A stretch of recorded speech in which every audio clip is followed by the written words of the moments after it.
স্ক্রিনটা তাহলে শেয়ার করি।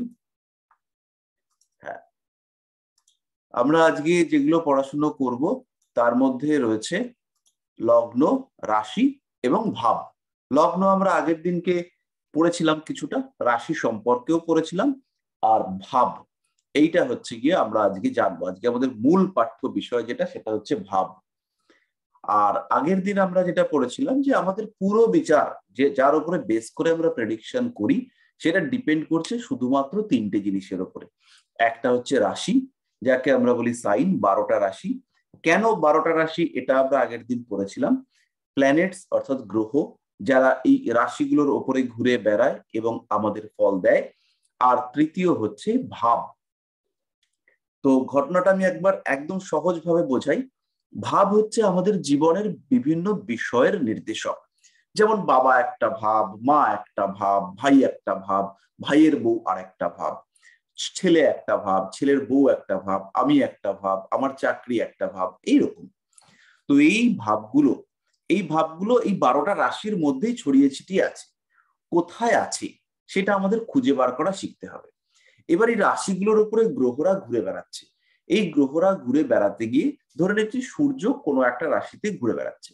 ঘুরে বেড়াতে বেড়াতে সে খুব বলশালী হয়ে গেল। এবার এই বলশালী হওয়ার জন্য আমরা কিছুটা বেশি ফল পাবো। এবার এই ফলটা কোথায় পাবো? এই ফলটা বাবার কাছ থেকে পাবো, না এই ফলটা মায়ের কাছ থেকে পাবো, না এই ফলটা আমি অফিস থেকে পাবো, না রাজনীতি থেকে পাবো, না আমি আমার দেশ থেকে পাবো, কিংবা আমার সন্তানের কাছ থেকে পাবো, কিংবা প্রেমিকের কাছ থেকে পাবো। এই ব্যাপারটা বুঝবার জন্য কোন ঘরে এই রবির যে বলবত্তা সেটা কাজ করছে, সেইটা আমাদেরকে বুঝতে হবে। তাহলে এই ঘর, ঘর মানেই হচ্ছে আমাদের এই ভাব। তাহলে এই ভাবটা বুঝতে হবে। তাহলে আগের দিন আমরা রাশি এবং গ্রহ এই দুটো মোটামুটি বুঝতে পেরেছিলাম। আমাদের যেটা রাশি চক্র, সেটা আমাদের চারপাশের আকাশ। এই আকাশকে আমরা রাশি চক্রটা হচ্ছে সিম্পলি আমাদের চারপাশের দৃশ্যমান আকাশ, যে জায়গাটাকে আমরা দেখতে পাই। আমরা সমগ্র আকাশকে দেখতে পাই না, এবং সমগ্র আকাশ বা সমগ্র কি বলবো, আকাশই বলি, আকাশ আমাদের জীবনের উপর প্রভাব বিস্তার করে না। যেটুকু অংশ আমাদের উপর প্রভাব বিস্তার করে সেটুকুকেই আমরা নাম দিয়েছি রাশিচক্র। তার যেহেতু গোল ব্যাপারটা, তাই সেটা হচ্ছে 360 ডিগ্রি। সেইটাকে আমরা 12টা ভাগে ভেঙে দিয়েছি।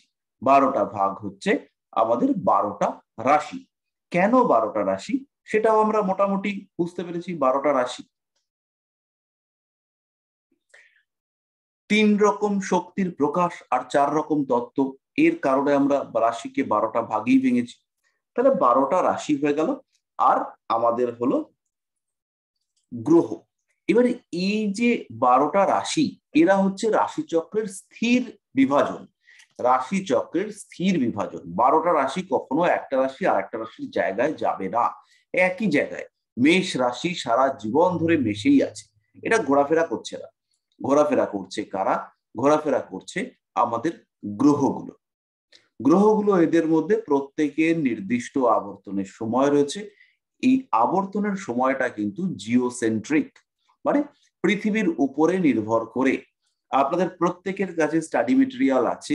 জিওসেন্ট্রিক ব্যাপারটা কিরকম এটা খুব ভালোভাবে জিরো লেভেল অ্যাস্ট্রোলজিতে বোঝানো আছে। জিওসেন্ট্রিক মুভমেন্ট অর্থাৎ পৃথিবী থেকে দেখতে পাওয়া যাচ্ছে যেরকম মুভমেন্ট, সেটা খুব ভালোভাবে বোঝানো আছে। জিরো লেভেল অ্যাস্ট্রোলজি আপনারা ভিডিও পেয়েছেন, সেইখানে একটুখানি দেখলে পরে বুঝতে পারবেন। তাহলে এই ঘরগুলোর মধ্যে গ্রহরা ঘুরে বেড়াচ্ছে। গ্রহরা ঘুরে বেড়াবার সময় কিছু ফল দেয়। কিরকম ফল দেয়, কতটা ফল দেয়, সেগুলোতে আমরা পরে আসছি। শুভ অশুভ সেগুলোতেও আমরা পরে আসব। তাহলে রাশিগুলো হলো ফিক্সড জায়গা, আর গ্রহরা হলো মুভিং, ঘুরে বেড়ায় একদম মাঠের মতো। যেমন একটা মাঠ রয়েছে, সেই মাঠের ওপর চাষিরা ঘুরে বেড়াচ্ছে। এবার এক এক চাষি এক এক রকম মাঠে কাজ করতে পারে। কোনো চাষি পাহাড়ি এলাকায় কাজ জানে, কোনো চাষি এঁটেল মাটিতে চাষ করতে পারে, কোনো চাষি আবার বেলে মাটিতে ফসল ফলায়। তাহলে এই রাশিগুলোর মধ্যে এক একজনকে এক এক জায়গায় ছেড়ে দেওয়া হচ্ছে। এবার সবাই কিন্তু সেখানে কমফর্ট ফিল করবে না। যে কমফর্ট ফিল করবে তার থেকে ভালো রেজাল্ট, যে কমফর্ট ফিল করবে না সে হচ্ছে গিয়ে রেজাল্ট পাবে না, সেখান থেকে গ্রহরা ফল দানে ব্যর্থ। কেউ আবার উল্টো ফল করে ফেলবে, বীজটাই নষ্ট করে ফেলবে। বীজ দেওয়া হয়েছে চাষ করবার জন্য, সে বুঝতেই পারেনি বীজ কিভাবে লাগাবে, বীজই নষ্ট করে ফেলেছে, সেটাও হতে পারে। তারপরে খারাপ ফল আসবে। তাহলে কোন গ্রহ কোথায় কেমন ফল দেবে সেটা আমাদেরকে রিয়ালাইজ করতে হবে এবং তখন আমরা ফল প্রাপ্ত হব। আচ্ছা, এই অবধি মোটামুটি বোঝা গেল। এবার আমরা লগ্নটাকে আরেকবার বুঝি। লগ্ন হলো কোনো জাতকের জন্ম সময়, জন্মকালে, যখন তার জন্ম হলো, যে জায়গায় জন্ম হলো সেখান থেকে সোজা পূর্ব দিকে তাকিয়ে ফেললাম। পূর্ব দিকে তাকালে রাশি চক্রের যে জায়গাটা দেখতে পাবো সেটাই হচ্ছে তার লগ্ন। রাশি চক্রের যে জায়গাটা আমরা দেখতে পাবো সেটাই তার লগ্ন। কোন স্থানে কোন নির্দিষ্ট সময় পূর্ব মুখে বা পূর্ব দিগন্তে রাশিচক্রের যে বিন্দুটি উদিত হয় সেটাই হচ্ছে তার লগ্ন। একদম সোজা হিসেব। তাহলে এবার এই লগ্ন, ধরে নিচ্ছি কোনো একজন মানুষের জন্মের সময় লগ্ন হচ্ছে গিয়ে এরকম একটা জায়গায় রয়েছে, এইটা হচ্ছে তার লগ্ন। তাহলে লগ্নটা হচ্ছে গিয়ে কি লগ্ন হলো? এই লগ্নটা হচ্ছে কুম্ভ লগ্ন। কুম্ভ লগ্ন, এটা হচ্ছে, ধরে নিচ্ছি এটা 17 ডিগ্রিতে রয়েছে।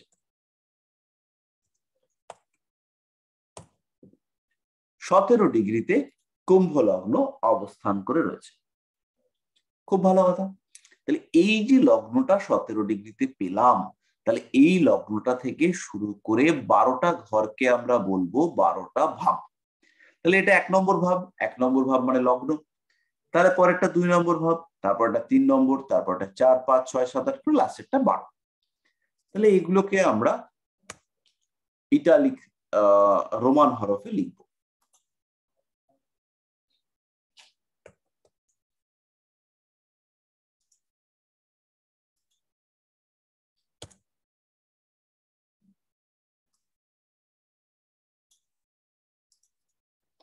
এটা 1, তার এটা হচ্ছে 4 নম্বর,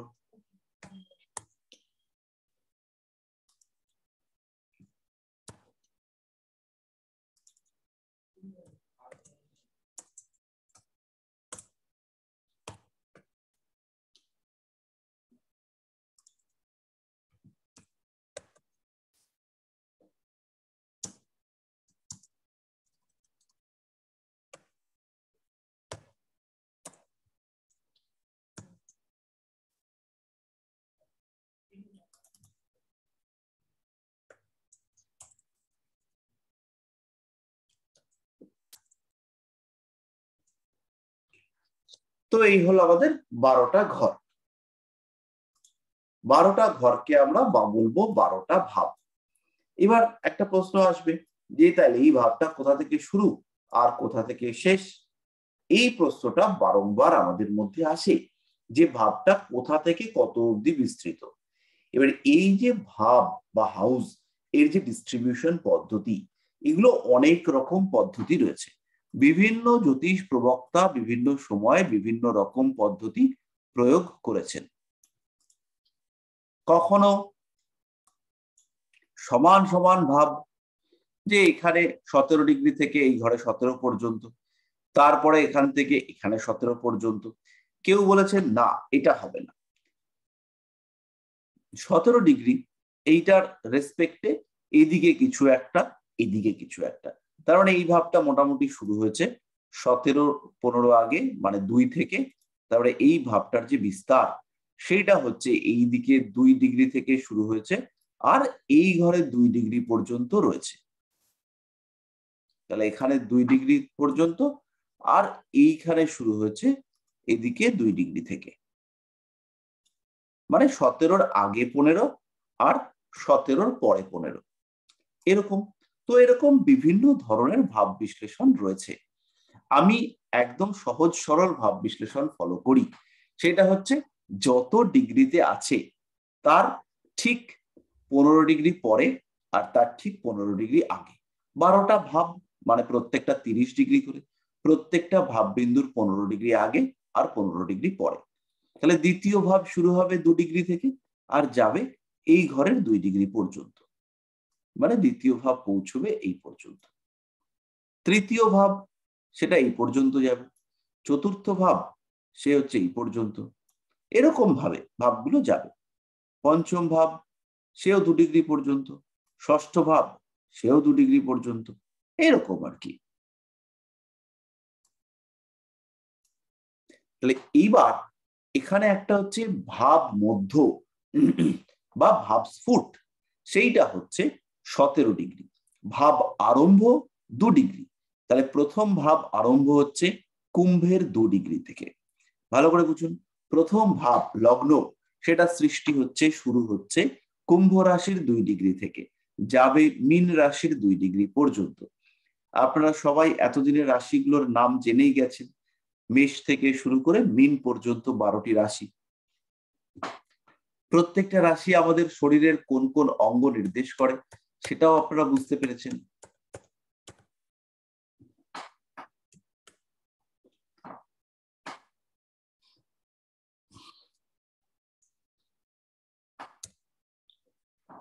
তো এই হলো আমাদের 12টা ভাব। এবার এই 12টা ভাব বিভিন্ন বিষয়ের সঙ্গে সম্পর্কিত। প্রথমে হচ্ছে গিয়ে আমার দেহ, আমি প্রথমে দেহটাকেই বোঝাই। দেহের মধ্যে লগ্নটা হচ্ছে আমার মাথা, মাথা মস্তিষ্ক, মাথার পেছনের দিকটা, এগুলো সবই হচ্ছে লগ্নতে পড়বে। এরপরে আর একটু এগিয়ে গেলে আমার মুখমণ্ডল, সেটা হচ্ছে 2 নম্বর ভাব। আমার হাত 3 নম্বর, হাতের পরে বুক 4 নম্বর, হৃৎপিণ্ড 5 নম্বর, তারপরে পেটের আশেপাশে 6 নম্বর, 7 নম্বর হচ্ছে অভ্যন্তরীণ জননতন্ত্র। আমাদের যে সমস্ত জননতন্ত্র বাইরে থেকে দেখা যায় না সেগুলো হচ্ছে 7 নম্বর ঘর। আর বাহ্যিক জননতন্ত্র, যে সমস্ত যন্ত্রপাতি বাইরে থেকে দেখতে পাওয়া যায় সেগুলো হচ্ছে 8 নম্বর। আমাদের থাই 9 নম্বর, হাঁটু 10 নম্বর, হাঁটুর নিচের অংশ 11 নম্বর, পায়ের পাতা 12 নম্বর। এইটা বুঝতে কোনো সমস্যা হলে বলুন, পরে রেকর্ডিংও পাবেন।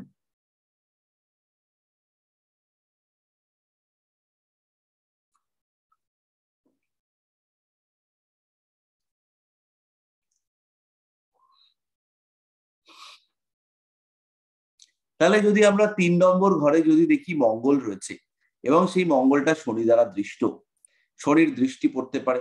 আচ্ছা, আমাদের আবার দৃষ্টিটা জানতে হবে, যারা নতুন এসছেন একদম তাদেরকে দৃষ্টিটাও পড়াতে হবে।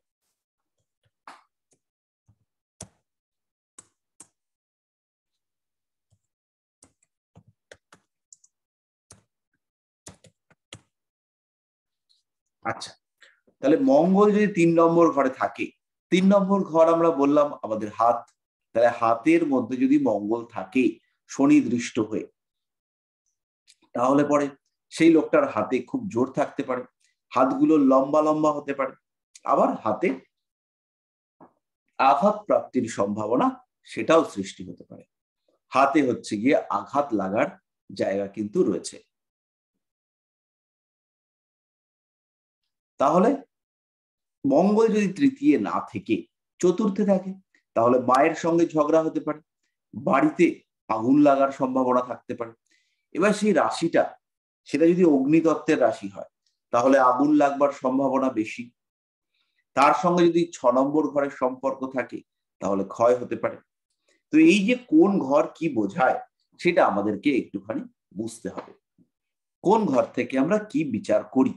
তাহলে লগ্নটাকে আমরা বলবো হাউস অফ সেলফ, এটা হচ্ছে আমার ঘর, আমি এটা।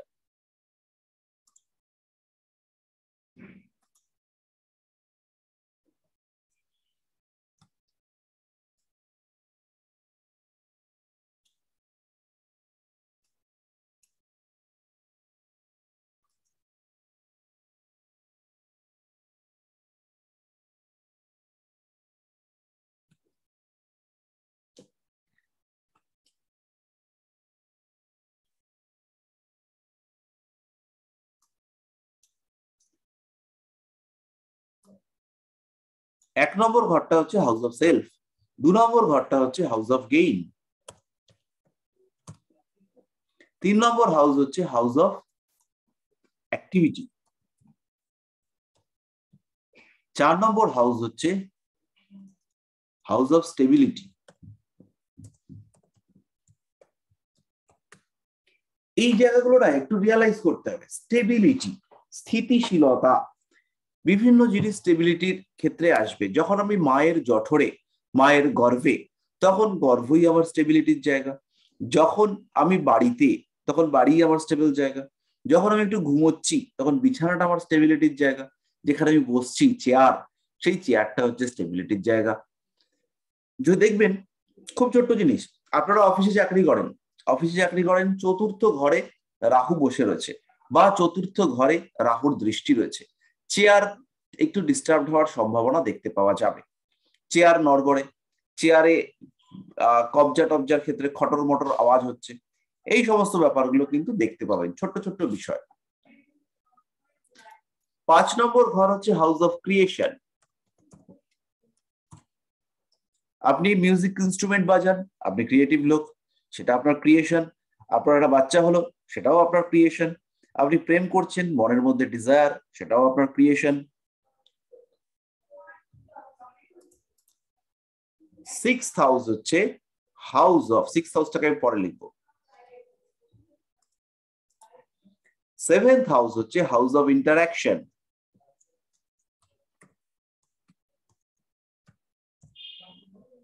8th হাউসটাকে আমি পরে লিখবো।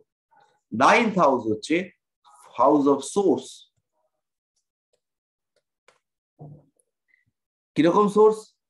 যেখান থেকে আমার উৎপত্তি। আমার উৎপত্তি আমার বাবার থেকে, আমার বাবার থেকে আমার উৎপত্তি। আমার যে ডিএনএ, তার মধ্যে এক্স ফ্যাক্টর বা ওয়াই ফ্যাক্টর, সেটা হচ্ছে এক্স ক্রোমোজোম বা ওয়াই ক্রোমোজোম, সেটা ডিপেন্ড করেছে আমার বাবার থেকে। তাই আমার সোর্স হচ্ছে কি আমার বাবা। আর আমাকে ধারণ করেছেন কে? যিনি আমার হাউস অফ স্টেবিলিটি, অর্থাৎ আমার মা। 10th হাউস, 10 নম্বর ঘর, সেটা হচ্ছে হাউস অফ কর্মা।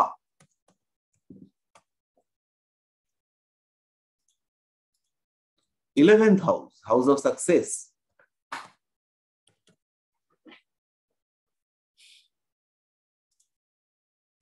বাকি রইল 6, 8, 12। 8 নম্বরটা হচ্ছে হাউস অফ মোক্ষা, মুক্তি। আপনার থেকেও কেউ মুক্তি পেতে পারে। শরীরকে বর্জ্য পদার্থ থেকে মুক্ত করা, সেটাও 8 নম্বর ঘর থেকেই বিচার্য। আমাদের মূত্রনালী, আমাদের মলদ্বার, আমাদের সাবকনশিয়াস মাইন্ড, এগুলো সবই হচ্ছে গিয়ে আমাদের 8 নম্বর ঘর থেকে বিচার্য।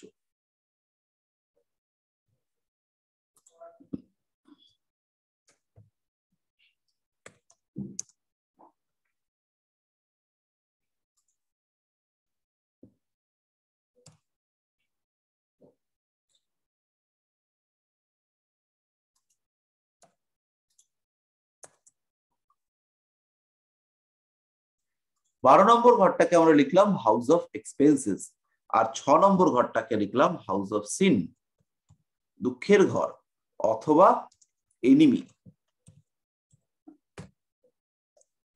লক্ষ্য করে দেখবেন, আমি যতবারই পড়াই, বিভিন্ন জায়গাতে আমার পড়ানোর ক্লাসগুলো আপলোড করা আছে, কিছু কিন্তু ডিফারেন্স আসে।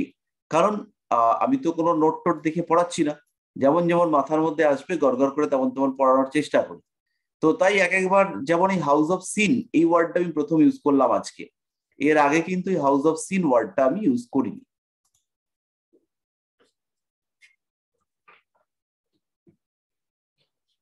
তো যাই হোক, তাহলে এই বিষয়গুলো ছাড়াও আমরা আরো বহু বিষয় এই ঘরগুলো থেকে বিচার করি।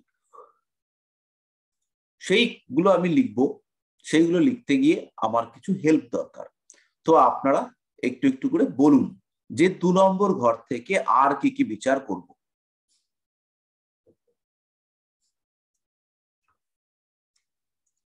2 নম্বর ঘর থেকে আমরা বিচার করব ফেস।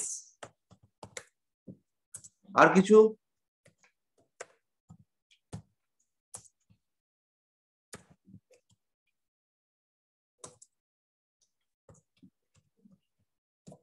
টাকা পয়সা, ধন দৌলত। গুড। মানি। আর বাক্য, কথার বাক্য। স্পিচ আমরা লিখেছি, বাক্য লেখা হয়েছে। বাক্য, নিত্য, কুটুম্ব, আত্মীয় কুটুম্ব, পরিজন। ওই কুটুম্ব বলতে ফ্যামিলিটা আমরা লিখে ফেলেছি। সেভিং, সেভিংস, মানির সঙ্গে সেভিংস রিলেটেড। আচ্ছা, এইতে আমাদের চলবে দ্বিতীয় ভাবে। এর সঙ্গে আমাদের টেস্ট রয়েছে, আমাদের চোখ, কান, নাক, মুখ, পঞ্চ ইন্দ্রিয় রয়েছে, আমাদের কথাবার্তা বলার স্টাইল রয়েছে, আমাদের মুখের শেপ রয়েছে, আমরা কি টাইপের খাবার খেতে পছন্দ করব, আমাদের অ্যাডিকশন যেগুলো আমাদের মুখ রিলেটেড, আমাদের ভোজন রিলেটেড অ্যাডিকশন, কেউ অ্যালকোহলিক, কেউ হচ্ছে গিয়ে স্মোক করতে ভালোবাসে, সেইগুলো আমরা এখান থেকে জাজ করতে পারবো। আমাদের যত রকম পেপারস আছে, আমাদের মার্কশিট, আমাদের সার্টিফিকেট যেগুলো আছে, সেগুলো আমাদের সেকেন্ড হাউস থেকে আসবে। আমাদের পাসপোর্ট, ভিসা বা এই ধরনের যে ডকুমেন্টেশন, সেগুলো আমাদের সেকেন্ড হাউস থেকেই আসবে। থার্ড হাউস হচ্ছে হাউস অফ অ্যাক্টিভিটি। তাহলে থার্ড হাউস থেকে আমরা বিচার করব এরকম কয়েকটা জিনিস। স্যার কমিউনিকেশন, উদ্যম, পরাক্রম, এই ধরনের কিছু। বাহ, কমিউনিকেশন,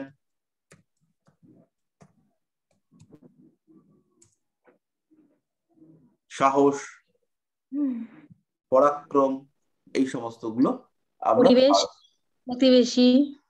পরিবেশ প্রতিবেশী আমাদের আবার চলে আসবে ফোর্থ হাউস। থার্ড হাউস থেকে প্রতিবেশীটা আসবে না। এটা কিছু কিছু জায়গাতে রয়েছে থার্ড হাউস থেকে প্রতিবেশী, কিন্তু বেসিক্যালি প্রতিবেশী বা পরিবেশ এটা আমরা পাবো হচ্ছে ফোর্থ হাউস থেকে। কিন্তু যখন তাদের সঙ্গে রিয়াক্ট করব, তাদের সঙ্গে কথাবার্তা বলবো, তাদের সঙ্গে কমিউনিকেট করব, সেইটা থার্ড হাউস থেকে আসবে। আমার পরিবেশ ভালো হবে কিনা, আমি বস্তিতে থাকবো না আমি হচ্ছে গিয়ে একটা সুন্দর পরিবেশে থাকবো, কমপ্লেক্সে থাকবো, সেটা কিন্তু ফোর্থ হাউস থেকে আসবে। ফোর্থ হাউস হচ্ছে আমার সুখ, আমার মা, আমার হ্যাপিনেস, আমার environment, education, schooling education, school, পরাক্রম, ফ্রেন্ড। দাম বেশি না, দাম মাত্র 9 টাকা। একটা।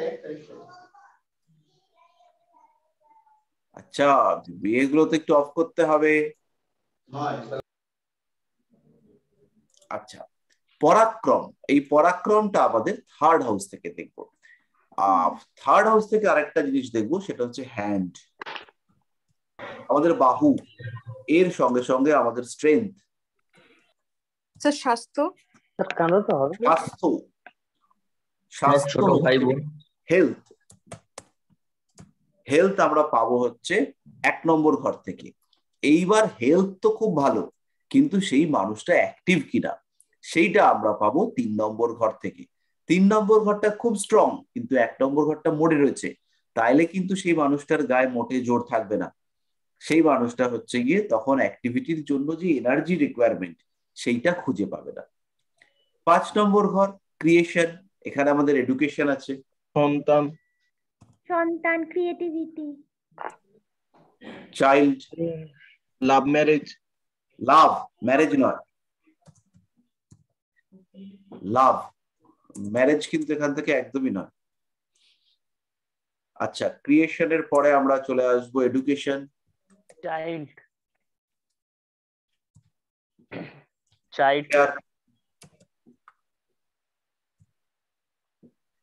হ্যাঁ বুঝলাম না। চাইল্ড, শিশু।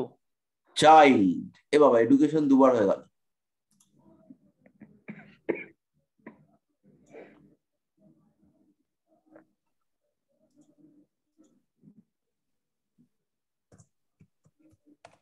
আর একটা জিনিস আমরা এখান থেকে বিচার করব, যেটা ভীষণ ইম্পর্টেন্ট, সেটা হলো ডিজায়ার। বড় বড় চিন্তা আছে কিনা, না একদম ছোট ছোট চিন্তা, সেইগুলো আমরা এখান থেকে। হৃৎপিণ্ড, হৃৎপিণ্ড বিষয়টা এটা 4 আর 5 মিলিয়ে থাকে। হার্টটাকে আমরা 4 আর 5 মিলিয়ে বিচার করি। হার্ট, সেটাই তো জানি।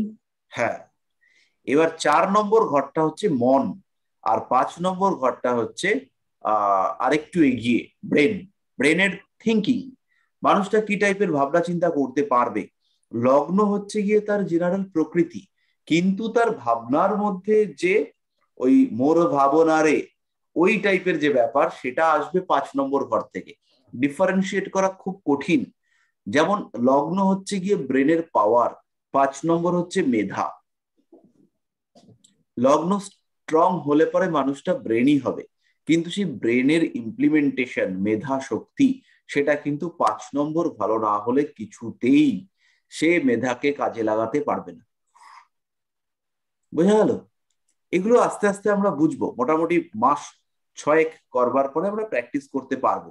অনেকেই বেশ প্যাট ঠ্যাট ছাপিয়ে করছেন, আর যারা করছেন না তারা ভয়ে আছেন।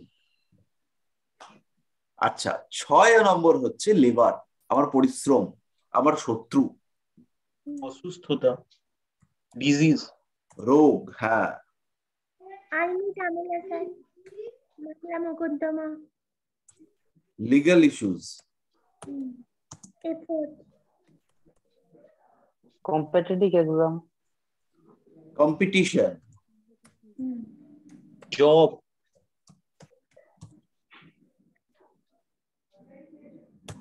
জবটা এখানে হবে না, এখানে হবে দাসত্ব। রোগ, রিপু, ঋণ। বৌদি হ্যাঁ, ও, এসো। ওরে বাবা, বৌদিকে টাকাটা কি করছে কি? ঋণ, লোন। এই জায়গাটাতে একটা গন্ডগোল আছে। এই লোনটা যখন আসবে, এখানে আমরা লিখবো রিকোয়ারমেন্ট অফ লোন, মানে লোনের দরকার তৈরি হবে, লোনটা দরকার, এইটা হচ্ছে গিয়ে 6th হাউস থেকে চলে আসবে।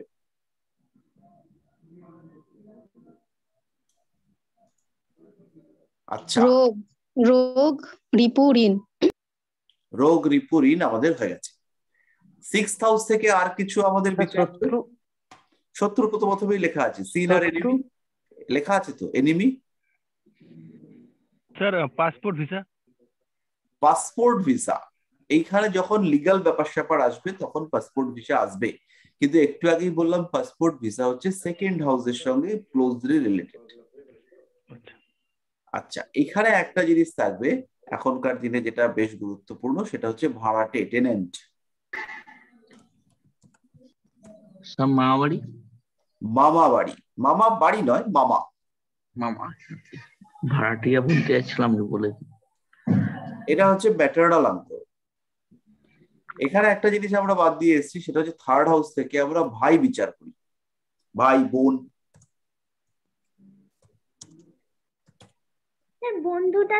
বন্ধুটাতে কি 3rd হাউস? না, বন্ধু হচ্ছে 4th হাউস, চতুর্থ ভাব।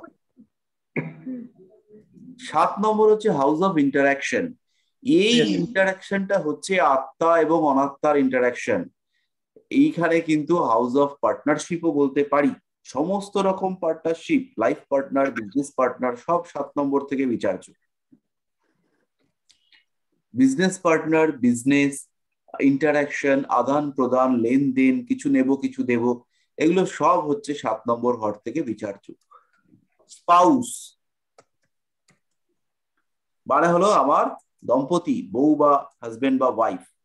ইন্টারাক্ট এর সঙ্গে হচ্ছে কি বিজনেস, তার সঙ্গে হচ্ছে পার্টনারশিপ। বিবাহিত লাইফও তো এর সাথে, হ্যাঁ,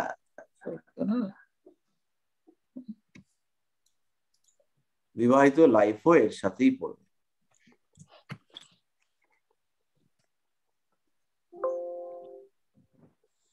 এবার হচ্ছে আমাদের ম্যারেজ।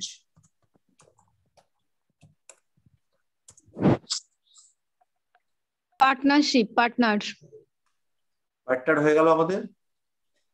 এবার আমাদের একটা জিনিস আমরা বলেছিলাম, প্রথমেই বলেছিলাম, সেটা হচ্ছে ব্যবসা, ব্যবসা।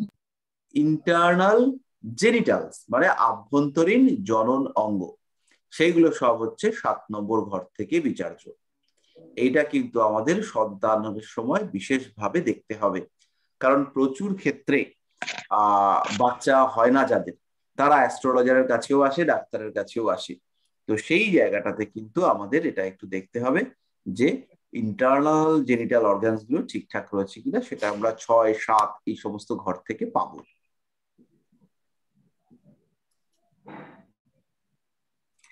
আচ্ছা, প্রচুর বিষয় বিচার করা যায়, মনে পড়ছে না, তাই জন্য আমরা করছি না।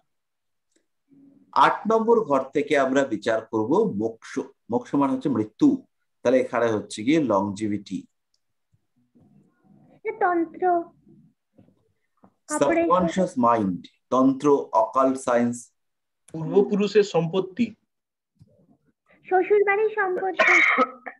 শ্বশুর বাড়ির সম্পত্তি কেন হবে 8 থেকে? শ্বশুর শ্বশুর অ্যানসেস্ট্রাল প্রপার্টি, পূর্বপুরুষের সম্পত্তি। আচ্ছা, এইগুলো না সিঙ্গল বিচার করা মুশকিল, মানে একটা জিনিসের থেকে বিচার নয়, এগুলো আর কি অনেকগুলো ভাবের সঙ্গে রিলেশনশিপ নিয়ে বিচার করতে হবে, পাবে কি না। হ্যাঁ, তো প্রপার্টি ঠিক আছে। আর এখানে হচ্ছে গিয়ে বহির জননাঙ্গ অর্থাৎ এক্সটার্নাল জেনিটাল অর্গানস আর মলদ্বার, যেটাখান থেকে আমরা আমাদের পায়ু বা মলদ্বার, সেটা হচ্ছে 8 নম্বর থেকে বিচার্য। লোনের সময় কিন্তু এখানেও দেখতে হবে। 8 নম্বর ঘর কানেক্টেড হবে, লোন যখনই আসবে তখন 8 নম্বর ঘর আসবে। সাবকনশিয়াস মাইন্ড, ইন্টারনাল থিঙ্কিং, সেগুলো সব 8 নম্বর ঘর থেকেই বিচার্য। স্যার কোনো রিসার্চ করা, স্যার পড়াশোনার ব্যাপারে, সেইটা হচ্ছে 8 নম্বর ঘর থেকে আসবে। 9 নম্বর ঘর হচ্ছে আমার ফাদার। ফাদার হচ্ছে 9 নম্বর ঘর, আমার ভাগ্য। ফাদার 9 নাম্বার না 10 নাম্বার? 9 নম্বর। কিন্তু স্যার 4 এর 7 তো 9 নয়। কে বলছেন? অনির্বাণ। এই প্রশ্নটাকে ধরে রাখুন, আমি একটু পরে ব্যাখ্যা করব। আচ্ছা স্যার। লিখে রাখি।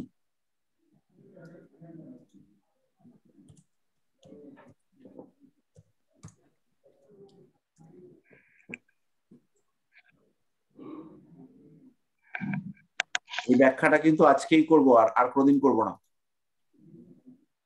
আচ্ছা, ফাদার, ফেট, হায়ার এডুকেশন,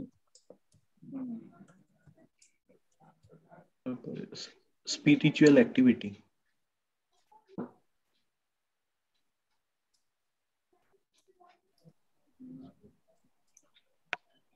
এই স্পিরিচুয়াল অ্যাক্টিভিটিটা কিন্তু স্পিরিচুয়াল অ্যাক্টিভিটির মধ্যে পুরোপুরি পড়বে না, এটা হচ্ছে গিয়ে রিলিজিয়াস অ্যাক্টিভিটি।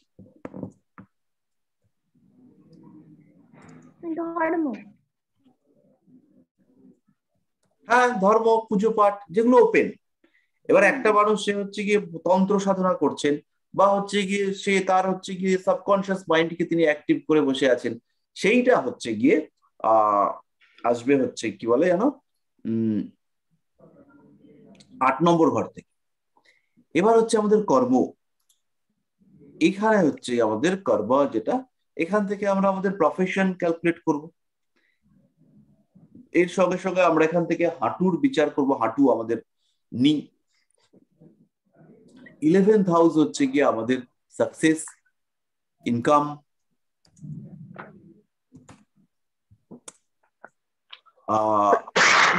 Doctor, treatment. এই যে ট্রিটমেন্ট ব্যাপারটা, এখানে আবার একটা কনফিউশন আছে। ট্রিটমেন্ট কিন্তু অনেকে আবার 5th হাউস থেকেও বিচার করে। 5th হাউসও treatment. আচ্ছা, আমরা এইগুলো সমস্ত কনফিউশন গুলো আস্তে আস্তে কাটবে। এটাকেও আমি একটা স্টার দিয়ে রাখি।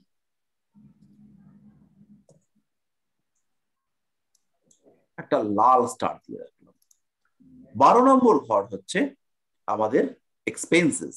এই ঘরটা আমাদের জেল, এই ঘরটা আমাদের হসপিটাল, এই ঘরটা আমাদের বেড কমফর্ট,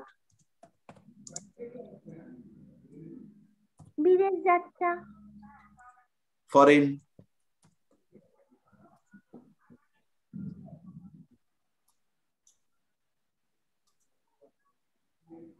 এই বিদেশ যাত্রা। বন্ধু অলসো এখানে আসবে 12তে বন্ধু? না, 12তে বন্ধু না। 4th ব্যয় স্থান, বেদসজ্জা। এক্সপেন্স আমরা লিখলাম। এইবারে যে ফরেন লেখা হলো, ফরেন 3-এর সাথেও রিলেটেড, ফরেন 9-এর সাথেও রিলেটেড। 3 হচ্ছে যাওয়া আসা, এলাম গেলাম। 9 হচ্ছে কিছুদিনের জন্য গেলাম, ওই তীর্থযাত্রা, একটু ঘুরে এলাম, সেগুলো সব 9-এর সঙ্গে কানেক্টেড, বেড়াতে টেড়াতে গেলাম। আর 12টা হচ্ছে ফরেনে গিয়ে একটু থাকলাম, কাজকর্ম করলাম, মাস 3, 4, 6 এরকম থাকলাম, কিছুদিনের জন্য সেটেলমেন্ট হলো, এইগুলো হচ্ছে গিয়ে 12। ঠিক আছে, তো আমরা এগুলো আস্তে আস্তে করব। তাহলে এই যে 12টা ঘর সম্পর্কে আমরা জানলাম, এটা 12টা ঘরের একটু একটু দরজার দিকটা জানতে পারলাম। এবার এই 12টা ঘরকে খুব ভালো করে স্টাডি করতে হবে। আমাদের জীবনের অনেক অনেক ঘটনা, যেগুলো আমরা এই 12টা ঘরে যা লিখেছি তার মধ্যে কিছুই আসেনি। যেমন হচ্ছে ভাড়াটের নাতনি,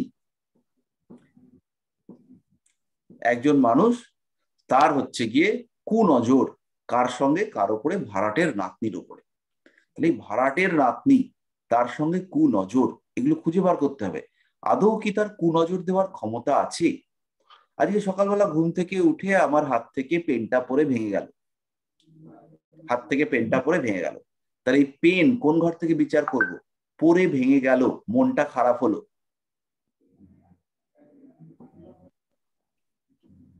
মন খারাপ ফিফথ হাউস হবে। আমাদের খুঁজতে হবে। কোনো একটা সময়, জীবনের কোনো একটা সময় একটা মানুষ ডিপ্রেশনে পড়তে পারে। তো এই ডিপ্রেশন কোথা থেকে বিচার করব? কোন ঘর থেকে আসবে ডিপ্রেশন? এরকম প্রত্যেকটা ইভেন্ট আমাদের খুঁজতে হবে। বিভিন্ন রাশিচক্রের বিভিন্ন ঘরের মধ্যে লুকিয়ে আছে, তো সেগুলো আমরা খুঁজবার চেষ্টা করব। তো এটাতে আমরা যাব না, আমরা আজকে যাব একটা জায়গায়, সেটা হচ্ছে স্পেশাল হাউস আর অ্যাসপেক্ট। এই জায়গাটাতে আমরা যাব। আচ্ছা, ভাব ব্যাপারটা কি মোটামুটি পরিষ্কার হয়েছে? কারোর যদি ভাব সম্পর্কে, ভাবের ফান্ডামেন্টাল আইডিয়া সম্পর্কে কোনো প্রশ্ন থাকে তাহলে একটুখানি করুন।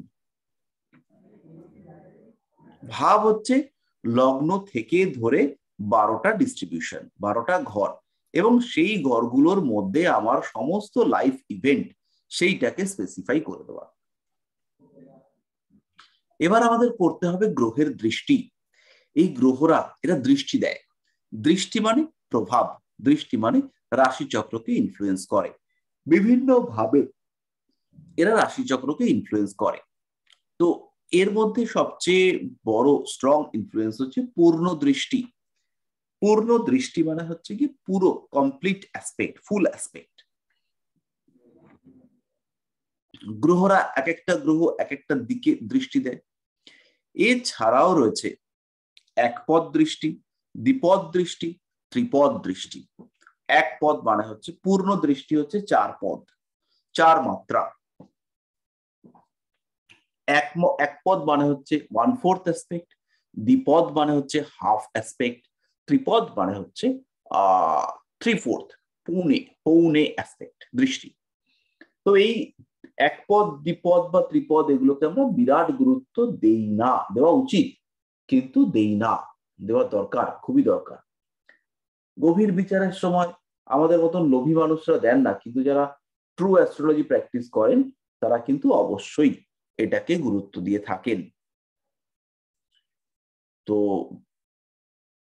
এই দৃষ্টিগুলো বাদ দিয়ে আমি আজকে সিম্পল পূর্ণ দৃষ্টি করাচ্ছি। আপনাদের কাছে যে ভিডিও কোর্স পৌঁছেছে তার মধ্যে 0 লেভেল অ্যাস্ট্রোলজিতে আপনারা এই সমস্ত দৃষ্টি দেখতে পাবেন। কোন গ্রহের দৃষ্টি কিভাবে পড়েছে প্রত্যেকটা একদম তীর চিহ্ন দিয়ে কষ্ট করে দেখানো হয়েছে। অনেকেই আছেন তারা ওই বই ভিডিওগুলো দেখেন না, কিন্তু ভিডিওগুলো দেখতে হবে। ভিডিওগুলো প্রচুর কষ্ট করে বানানো, প্রচুর খেটে বানানো, আর প্রচুর তথ্যবহুল। যাই হোক, আমরা চলে আসছি পূর্ণ দৃষ্টি। পূর্ণ দৃষ্টি হচ্ছে প্রত্যেকটা গ্রহেরই 7 নম্বর ঘরে পূর্ণ দৃষ্টি রয়েছে। রবি তার কেবলমাত্র 7 নম্বর ঘরেই দৃষ্টি রয়েছে। বুধের ক্ষেত্রেও তাই, রবি, বুধ, শুক্র এদের সবার 7 নম্বর ঘরে দৃষ্টি। একদম উল্টো দিকের ঘরটাকে দেখবে। তাহলে যদি রবি এইখানে বসে, ধরে নিচ্ছি রবি এইখানে বসেছে,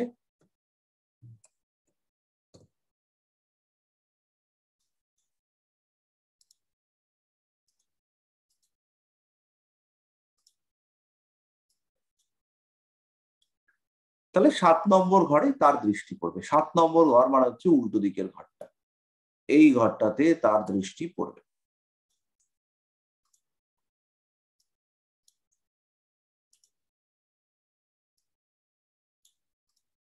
ব্যাস, 7 নম্বর ঘরের উপরে রবির দৃষ্টি পড়ে গেল।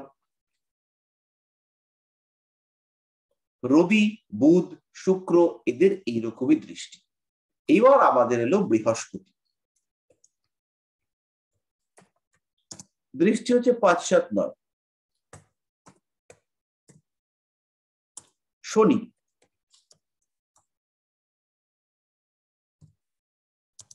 দৃষ্টি হচ্ছে 3, 7, 10।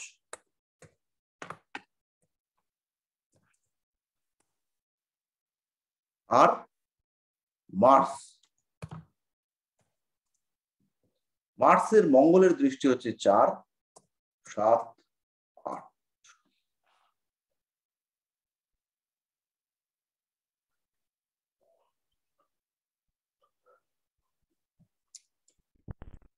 এই দৃষ্টিকটা আমাদের মুখস্থ করতে হবে। এবার হচ্ছে রাহু। রাহুর দৃষ্টি, মূল দৃষ্টি আমি যেটা ধরি সেটা হচ্ছে 2, 5, 9 এই ঘরগুলোতে আমি রাহুর দৃষ্টি ধরি। কেতু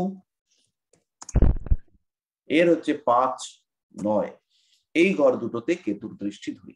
বাকিদের দৃষ্টি হচ্ছে সবার 7ম ভাবের উপর। এই বাকিরা কারা কারা রইল? সান, মুন, মার্কিউরি আর ভেনাস। ব্যাস, এই হলো গ্রহদের দৃষ্টি। এবার এই দৃষ্টিগুলো আমাদেরকে মুখস্থ করতে হবে, তেরে মুখস্থ, মানে মিস করলে হবে না।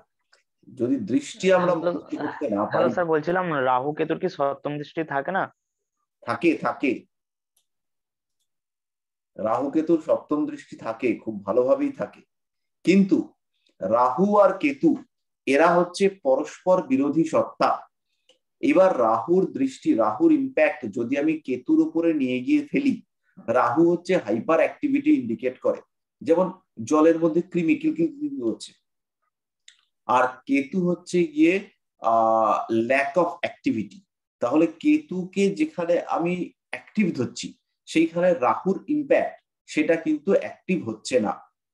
বুঝতে পারলাম? এই জন্য প্র্যাকটিস করবার সময় আমি কেতুর উপরে রাহুর দৃষ্টিটাকে ইগনোর করি, আবার রাহুর উপরে কেতুর দৃষ্টি সেটাকেও ইগনোর করি। বোঝাতে পারলাম? হ্যাঁ স্যার, ঠিক আছে।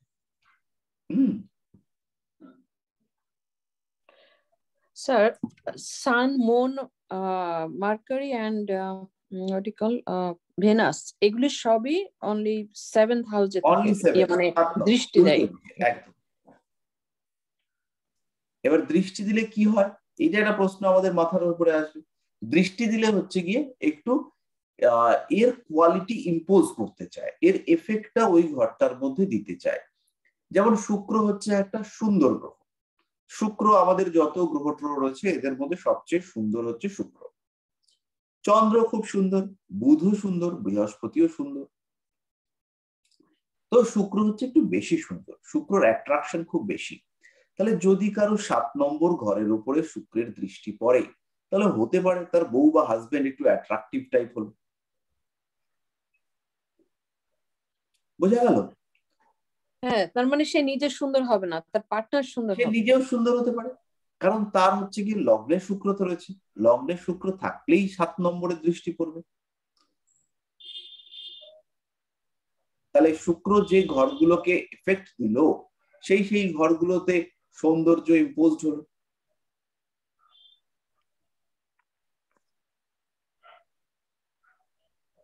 ঠিক আছে, তাহলে অ্যাসপেক্ট ব্যাপার, দৃষ্টি ব্যাপারটা মোটামুটি পরিষ্কার হলো।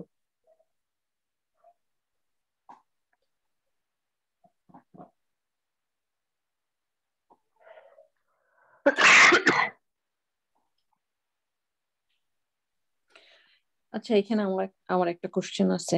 যে গ্রহ যে ঘরে থাকে সেই ঘরের প্রভাব দিবে, প্লাস যেখানে তার দৃষ্টি যাচ্ছে সেখানেও তার প্রভাবটা থাকছে, এটাই তো? একদমই তাই।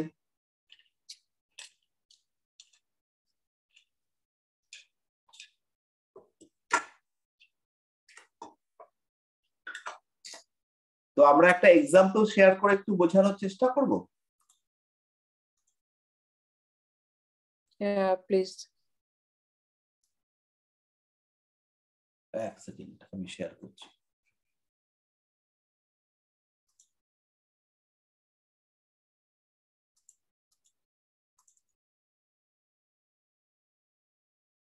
হলো, শেয়ার হচ্ছে?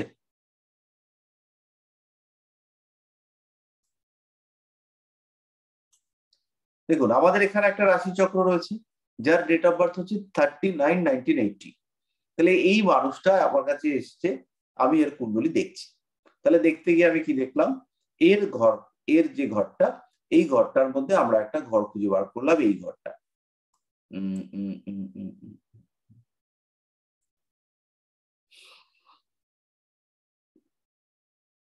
এই ঘরটা, এই যে এই ঘরটা, এটা হচ্ছে তার 11th হাউস। 11th হাউস মানে হচ্ছে তার আর্নিং। এবার আর্নিং, এই ঘরটার উপরে কে কে দৃষ্টি দিচ্ছে? এই ঘরটার উপরে দৃষ্টি দিচ্ছে মঙ্গল, এই ঘরটার উপরে দৃষ্টি দিচ্ছে বৃহস্পতি। তাহলে বসে আছে কে? সে হচ্ছে চন্দ্র। তাহলে এবার এই মানুষটার যে আর্নিং, সে আর্নিংটা ডিপেন্ড করবে কার কার উপরে? চন্দ্রের উপরে। এই ঘরের অধিপতি লর্ড তার উপরে, এই ঘরের যে যে দৃষ্টি দিচ্ছে তার উপরে। তাহলে মঙ্গল, সে হচ্ছে 10th লর্ড, কর্ম, চাকরি, পরিশ্রম এই সমস্ত আসছে 10th থেকে। 10th লর্ডের দৃষ্টি পড়েছে 11th-এ। 6th লর্ড বৃহস্পতি, 6 নম্বর ঘরের মালিক, যে কিনা দেবে এফোর্ট, চেষ্টা, পরিশ্রম, তার দৃষ্টি 11th-এ পড়েছে। তাহলে এইখানে সে নিজের এফোর্ট, চিন্তা, চেষ্টা, পরিশ্রম, অনেস্টি, তার মধ্য দিয়ে কাজকর্ম, ডেভেলপমেন্ট, বেটারমেন্ট নিয়ে আসবে। আর কার দৃষ্টি পড়েছে? কেতুর দৃষ্টি পড়েছে। তাহলে জব স্যাটিসফ্যাকশনের অভাব থাকবে, জব স্যাটিসফ্যাকশন তার ক্ষেত্রে আসছে না। এখানে বসে রয়েছে চন্দ্র। চন্দ্রকে, সে হচ্ছে লগ্নের লর্ড। তাহলে কাজকর্মের জায়গাতে তার কনসেন্ট্রেশন, তার মনঃসংযোগ, তার ডেডিকেশন, এই সমস্ত বিষয়গুলো আমরা দেখতে পাবো।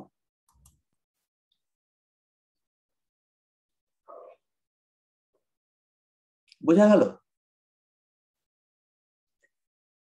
তো এইভাবেই আমরা হচ্ছে গিয়ে বার করবো। যেমন এটা, এর হচ্ছে কি 7 নম্বর ঘর, 7 নম্বর লগ্ন, লগ্ন মানে হচ্ছে এএসি। 7 নম্বর ঘর বসে আছে কে? কেতু। তার উপরে দৃষ্টি পড়েছে কার? মঙ্গলের। তাহলে কেতুর উপর মঙ্গলের দৃষ্টি, এ বাবা, কেতুর উপরে যদি মঙ্গলের দৃষ্টি পড়ে, তাহলে মঙ্গল আর কেতু এদের কম্বিনেশন, মঙ্গল হচ্ছে অ্যাক্টিভিটি আর কেতু হচ্ছে ইনঅ্যাক্টিভ। ফলে 7 নম্বর ঘরে একটা দ্বন্দ্ব তৈরি হচ্ছে, একটা কন্ট্রাডিকশন, একটা কনফ্লিক্ট এটা তৈরি হচ্ছে।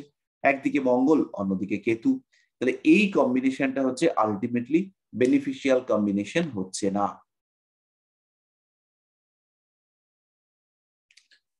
তো এইভাবে আমরা হচ্ছে গিয়ে বিষয়টাকে বিচার করব। এই মানুষটা বলতে পারে যে আমার মায়ের সঙ্গে আমার সম্পর্ক কেমন থাকবে?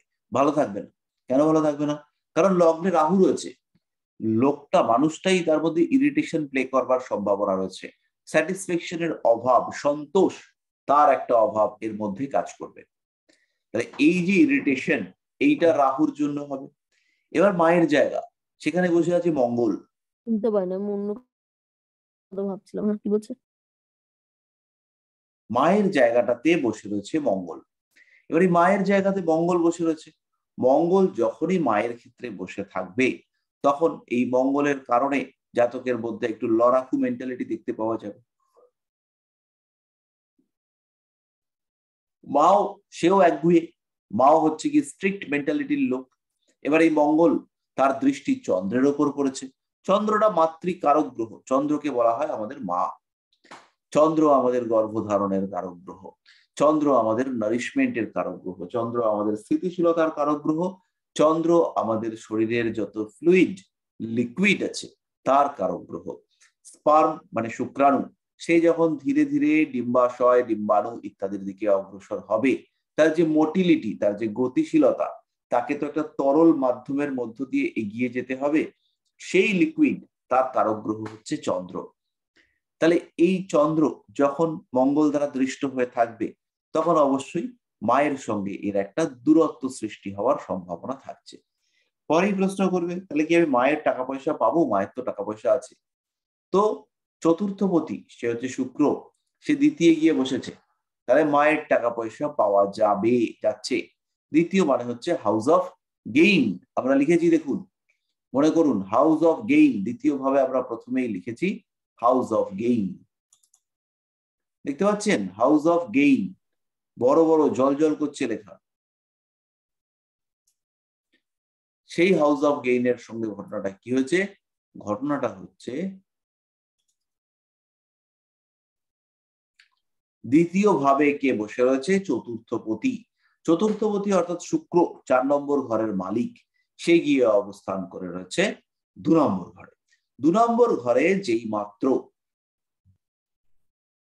বসে রয়েছে শুক্র, তখন কিন্তু মায়ের মাধ্যমে প্রপার্টি গেইন হওয়ার সম্ভাবনা থাকছে। তো এইভাবে আমরা বিচারগুলোকে করব, রিলেট করব আমাদের লাইফ ইভেন্টের সাথে।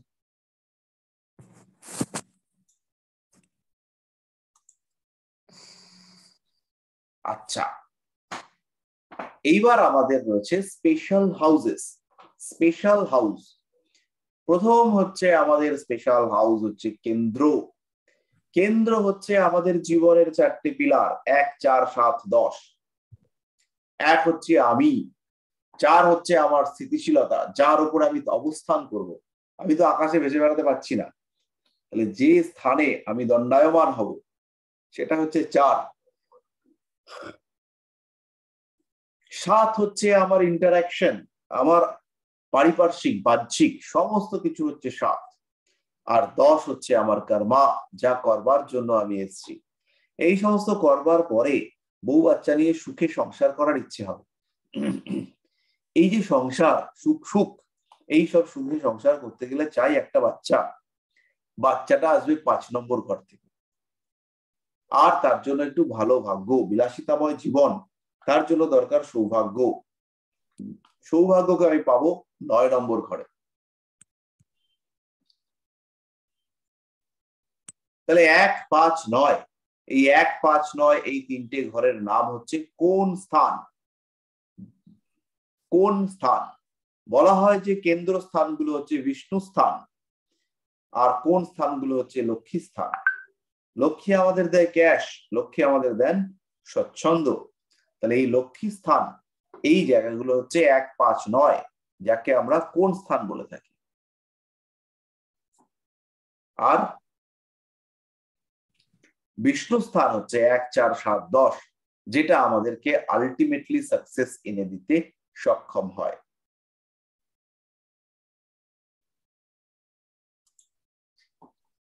এরপরে আমাদেরকে পড়তে হবে যেটা, সেটা হচ্ছে মারক স্থান। মারক, মারকা। মারক হচ্ছে 2 আর 7, দ্বিতীয় এবং সপ্তম, এরা হচ্ছে মারক। তারপর হচ্ছে দুস্থান। দুস্থান কারা? 6, 8 আর 12। 6, 8, 12 এরা হচ্ছে দুস্থান। তারপরে হচ্ছে ত্রিশরয়। ত্রিশরয় না, উপচয়। উপচয় স্থান হচ্ছে 3, 6, 10, 11। 3, 6, 10, 11।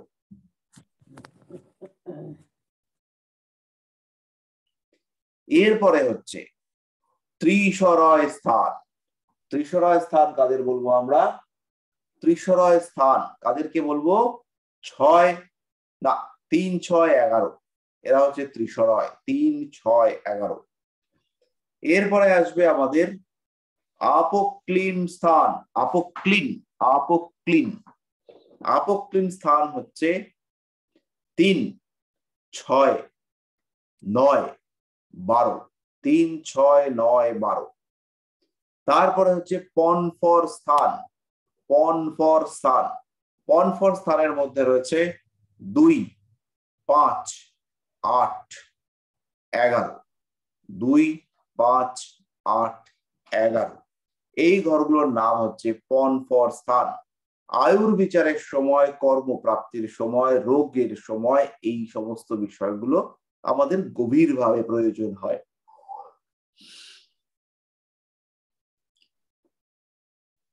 বোঝা গেল? মোটামুটি বোঝা গেল। তো এই হলো আমাদের সিচুয়েশন। এইবার আমাদের একটি প্রশ্ন আছে, সেই প্রশ্নটি হচ্ছে মায়ের স্বামী তো আমার বাবা, তাহলে বাবা কেন 10 নম্বর ঘর থেকে বিচার্য নয়? এই প্রশ্নের উত্তর কে দেবেন বলুন?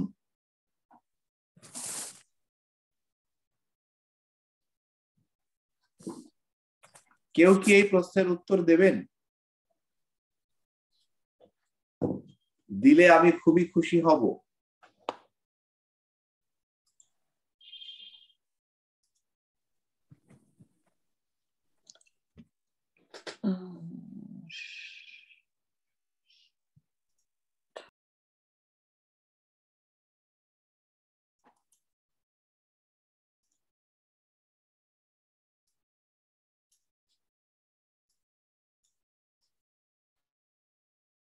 কেউ কেউ যে কেউ?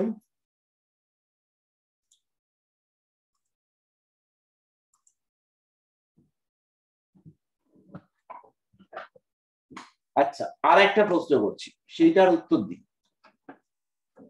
আমার পিতা যার ঔরসে আমার জন্ম, যার শুক্রাণুতে আমার জন্ম, সেই পিতার, আমার পিতা যার থেকে আমার জন্ম, তার শুক্রাণুটা বেশি ইম্পর্টেন্ট না আমার মায়ের স্বামী হওয়াটা বেশি ইম্পর্টেন্ট?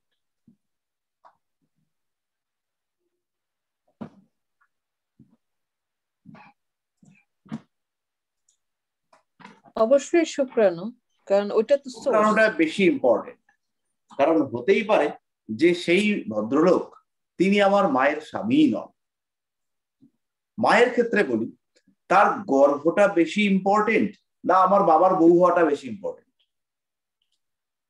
যিনি আমাকে গর্ভে ধারণ করলেন তিনি কি আমার মা, না যিনি আমার বাবার বউ তিনি আমার মা? যিনি ধারণ করলেন। তাই তো? তাহলে এই জায়গাটাতে আমরা আমাদের প্রশ্নের উত্তর পাবো। আমাদের উৎস, আমার থেকে যার উৎপত্তি সে হচ্ছে আমার পঞ্চম, তেমনি আমার যার থেকে আমার উৎপত্তি আমি হব তার পঞ্চম। আমার উৎপত্তি যদি 10 থেকে হয়, 10 থেকে আমি যদি গুনি 1, 2, 3, 4, 5, 10 যদি আমার বাবা হয়, তাহলে আমি হলাম আমার আত্মীয় 2 নম্বর ঘরে। 10 মানে আমার বাবা, বাবার সন্তান আমি হচ্ছি না, বাবার সন্তান আমি কিন্তু হতে পারছি না, বাবার সন্তান হচ্ছে আমার আত্মীয়রা। পরিস্থিতি জটিল হয়ে গেল। যদি আমি বাবাকে 9 নম্বরে ধরি, তাহলে আমি হচ্ছি আমার বাবার সন্তান হতে পারবো। তাহলে এই সিকোয়েন্সটা থাকবে। 9 থেকে যদি গুনি 1, 2, 3, 4, 5 মানে আমি, তাই তো? আমি 9 থেকে গুনে দেখাচ্ছি। 1,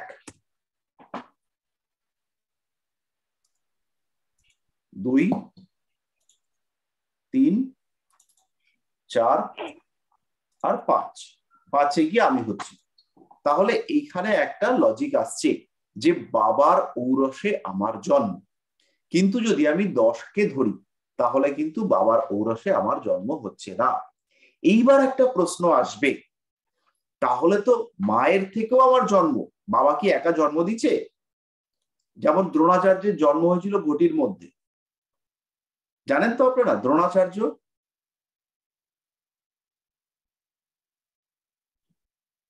দ্রোণাচার্যের ঘটির মধ্যে জন্ম হয়েছিল, আপনারা কি জানেন এটা?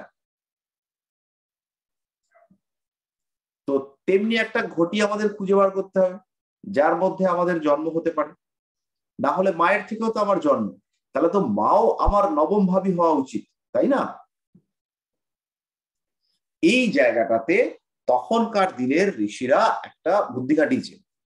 এইখানে যে ডিসাইডিং ফ্যাক্টর ক্রোমোজোমের যে ডিসাইডিং ফ্যাক্টর তাকে তারা 9 নম্বর ঘরে রেখেছে, সেটা হচ্ছে পিতার ক্রোমোজোম XY, আর মাকে এখানে ধারণ কর্ত্রী হিসেবে রাখা হচ্ছে।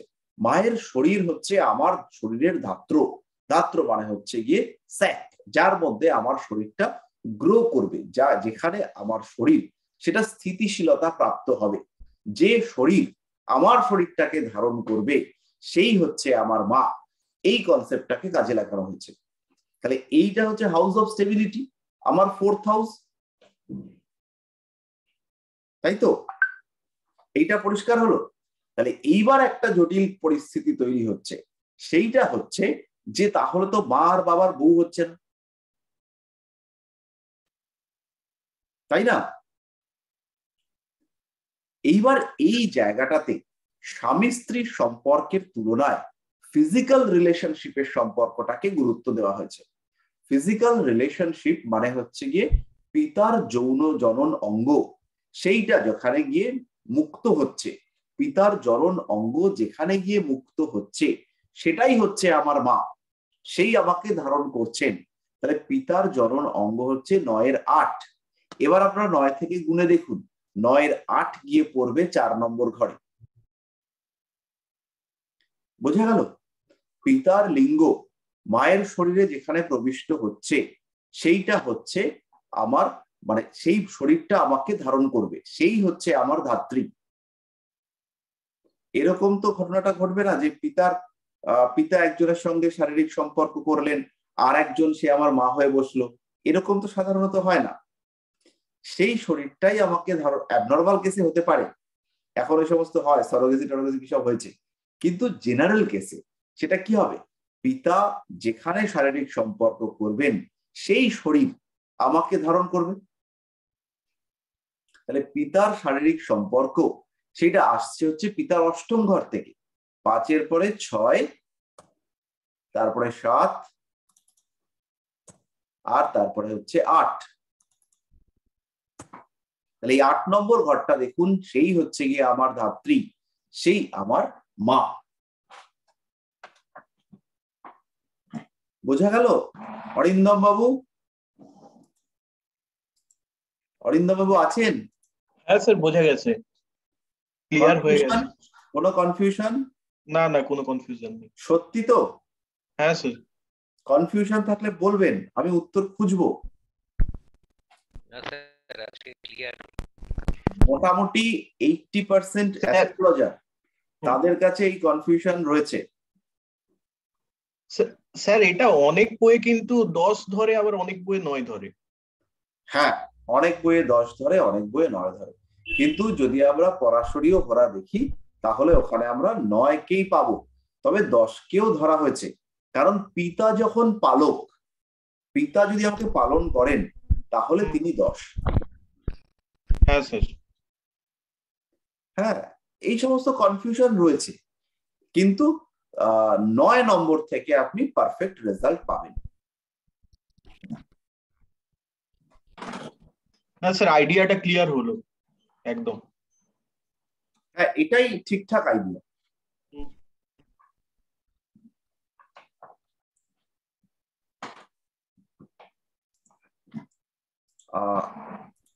এইগুলো আর কি বুঝতে অনেক সময় লেগেছে।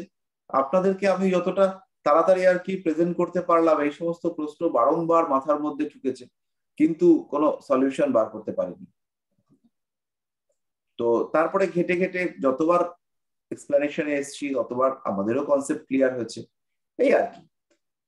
তো যাই হোক, আমরা যে জায়গাটাতে ছিলাম, আমরা এই দুদিনে যা পড়াশুনো করে ফেললাম, এই পড়াশোনাটা হচ্ছে 6 মাসের পড়াশোনা। তো আপনাদেরকে গিলিয়ে দেওয়ার একটা প্রচেষ্টা হলো 2 দিনে। তো ঘটনাটা হচ্ছে এখানে কিছু আপনারা বুঝতে পারবেন, কিছু আপনারা বুঝতে পারবেন না। এবার ভিডিওগুলোকে বেশ কয়েকবার দেখতে হবে, দেখলে পরে ব্যাপারটা পরিষ্কার হবে। এবার ভাবের সঙ্গে ভাবের সম্পর্ক, ভাবের সঙ্গে অন্য ভাবের সম্পর্ক, এইগুলোকে রিলেট করতে হবে। যেমন হচ্ছে গিয়ে 10 নম্বর ভাব হচ্ছে আমার পিতা, বা 9 নম্বর ভাব হচ্ছে আমার পিতা। তাহলে পিতা মানেই তো পিতা নয়, পিতার তো অনেক কিছু রয়েছে। বাবা আমাকে ভালোবাসেন কিনা, বাবার কাছে ক্যাশ আছে কিনা, আমাকে হায়ার এডুকেশনে জার্মানি পাঠাতে হবে, বাবার পকেটে টাকা আছে কিনা, বাবার আরেকটা প্রেম আছে কিনা, বাবা মাতাল কিনা, এরকম বিভিন্ন বিষয়, সেগুলো আমাদের হরোস্কোপের অন্যান্য ঘর থেকে বিচার করতে হবে। সেটা খুঁজে বার করা, সেটা কিন্তু আপনাদেরকে শিখতে হবে। কিভাবে খুঁজবেন সেটা এই ভাবগুলোর সঙ্গে অন্যান্য ভাবের রিলেশনশিপের মাধ্যমে আপনারা বার করতে সক্ষম হবেন।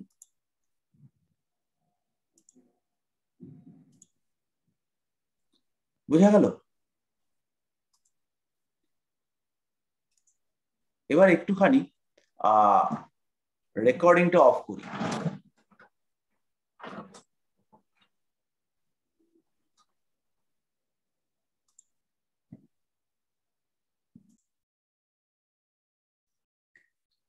তাহলে এই ট্রান্সফারের ব্যাপারটা আমাদেরকে এইভাবে বুঝতে হবে। প্রত্যেকটা ইভেন্ট, প্রত্যেকটার সঙ্গে প্রত্যেকটা সম্পর্ক রয়েছে। যেমন প্রেম, প্রেম করছে খুব আনন্দের সঙ্গে, 5 নম্বর ঘর। এবার 5 নম্বর ঘর থেকেই তো শুধু প্রেম হবে না। 5 নম্বর ঘরে সবার 5 নম্বর ঘর আছে, সবাই কি প্রেম করে? সবার কি প্রেম করলে সেই প্রেমে বিয়ে হয়? তাহলে এইবার একজন মানুষ সে প্রেম করছে কিনা, তাহলে 5 নম্বর ঘরটা কিরকম? 5 নম্বর ঘরে দুটো বদমাইশ বসে আছে, রবি আর বুধ। একজন বলছে না প্রেম করবি না, তোর প্রেম করার এখনো বয়স হয়নি। আর একজন বলছে দোষ, কি প্রেম করবো ওর সঙ্গে, ও কি আমার যোগ্য নাকি? একটা হচ্ছে বুধ আর একটা হচ্ছে রবি। আবার ওখানে হয়তো বসে আছে কেতু, সে বলছে যে না না প্রেম করলে প্রেম করা যাবে না, প্রেম করতে আবার লজ্জা লাগে। অথবা বসে আছে শনি, সে বলছে না প্রেম করলে বংশের মর্যাদা ক্ষুণ্ণ হবে। আর অথবা বসে আছে বৃহস্পতি, সে বলছে যদি মা বলে তাহলে প্রেম করবে। তাহলে এই ক্ষেত্রে প্রেমের ক্ষেত্রে গন্ডগোল হচ্ছে। এবার দেখা গেল এখানে বসে আছে মঙ্গল, সে বললো একটা কেন অনেকগুলো প্রেম করবো, সাহসী। এবার সেখানে বসে আছে হচ্ছে গিয়ে রাহু, এবার হচ্ছে গিয়ে অতৃপ্তি। মঙ্গলের এই একটা নয় অনেকটার সাথে করবো, কিন্তু ডেডিকেশন ছিল। যেই রাহু চলে এলো সেই ডেডিকেশন পুরো ঘেটে গেল। সেখানে যেই শুক্র চলে এলো, সেখানে একদম রাহু মঙ্গল শুক্রের প্রভাব, একদম প্রেম করতেই হবে। তাহলে এই গ্রহগুলোর উপস্থিতি, সেখান থেকে আপনাদের রিয়ালাইজ করতে হবে যে প্রেম করবার প্রবাবিলিটি কতটা। বৃহস্পতি শনি থাকলেও প্রেম করে, কিন্তু পঞ্চমের রবি, পঞ্চমে বুধ, এরা প্রেমকে অপোজ করবার চেষ্টা করে। আবার অনেক ক্ষেত্রে দেখা যায় যে পঞ্চমে বুধ বসে রয়েছে, কিন্তু সেই বুধ রয়েছে শুক্রের নক্ষত্রে, বা সেই বুধের উপর রাহুর দৃষ্টি রয়েছে, ছোট্টবেলা থেকে প্রেম করছে, একদম প্রাইমারি স্কুল 3 থেকে প্রেম। অবাক কাণ্ড। পঞ্চমে যদি শনি মঙ্গল চন্দ্রকেতু থাকে, তাহলে শনি মঙ্গল চন্দ্রকেতু থাকলে কিরকম, কোন লগ্ন, পঞ্চম ভাবটা কি, কোন তত্ত্বের, অনেক রকম কনফিউশন আসবে। আমাদের স্পেসিফাইড প্রবলেমে আমরা যেতে পারবো না। আমাদের একটা মানুষ, তার লগ্ন হচ্ছে মেষ, সে অগ্নিতত্ত্বের লোক। অগ্নিতত্ত্বের লোকের প্রেম আর জল তত্ত্বের লোকের প্রেম পুরোপুরি আলাদা। অগ্নিতত্ত্বের মানুষের প্রেম কোয়ালিটি আলাদা, সেই প্রেমের মধ্যে কোনো রসকস নেই, হিংস্র কর্তব্য হাবভাবিকিতা। জল তত্ত্বের প্রেম বিরাট রোমান্টিক, প্রেম দেখেই মনে হচ্ছে ওরে বাবা। অগ্নিতত্ত্বের মানুষ প্রেম করতে করতে কিন্তু অন্যদিকে তাকাচ্ছে না। অগ্নিতত্ত্বের মানুষও প্রেমিকাকে নিয়ে বাইকে করে যাচ্ছে, আর জল তত্ত্বের মানুষও প্রেমিকাকে নিয়ে বাইকে করে যাচ্ছে। এবার জল তত্ত্বের মানুষ সে প্রেমিকার সঙ্গে সারাক্ষণ রোমান্টিক গল্প করছে, কিন্তু নজর অন্যদিকে। অগ্নিতত্ত্বের মানুষ প্রেমিকাকে একটা আপদ বলে মনে করেছে, কিন্তু তার নজর কোনো দিকে নেই, সে সোজা রাস্তা দেখে বাইক চালাচ্ছে।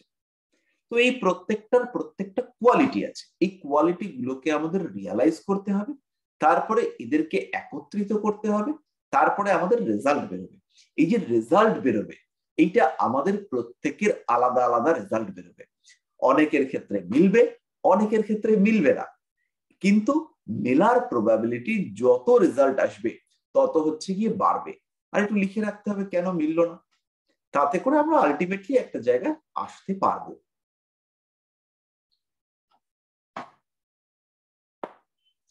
ব্যাপারটা জটিল, কিন্তু পঞ্চমে শনি মঙ্গল রাহু বুধ থাকলে পরে কি হবে এইটা আইডেন্টিফাই করা মুশকিল।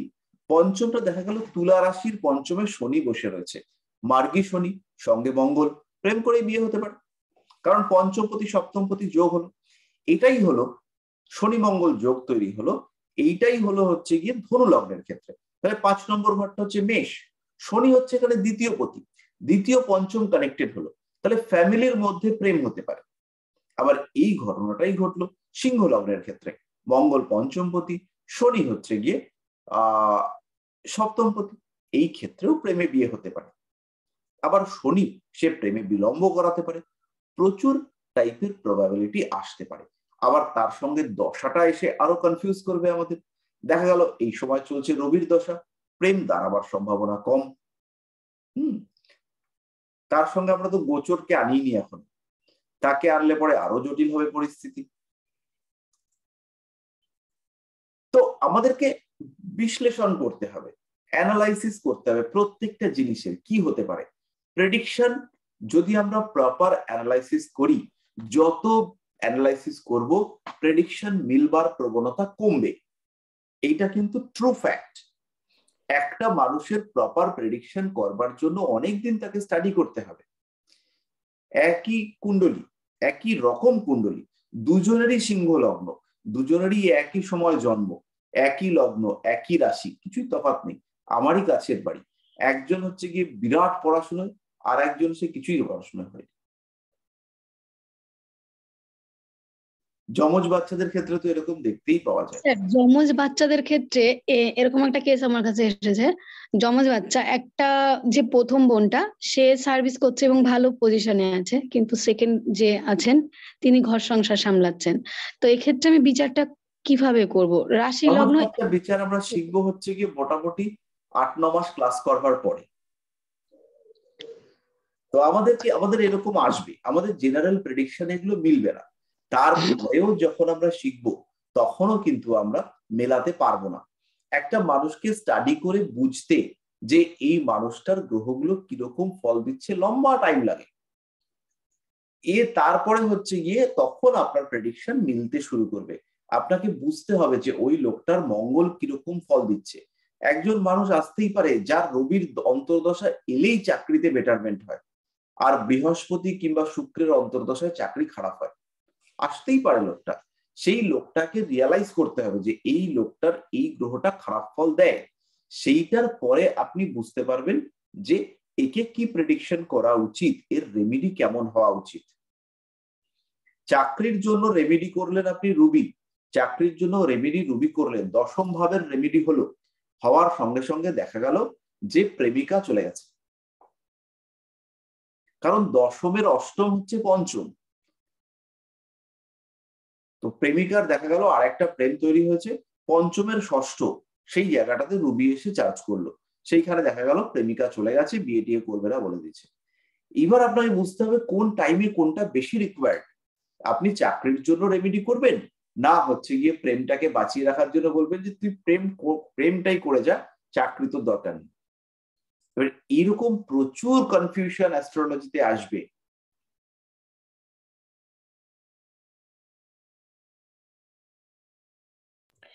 জন্ম সময়ের মানে বার্থ চার্টটা দেখে বুঝতে পারবো যে কোন গ্রহ কোথায় আছে, কিন্তু বর্তমানে কোন গ্রহ কোথায় আছে এটা কিভাবে বুঝবো?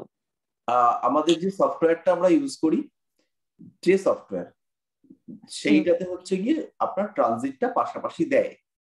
আমি একটা চার্ট শেয়ার করলে আপনারা বুঝতে পারবেন।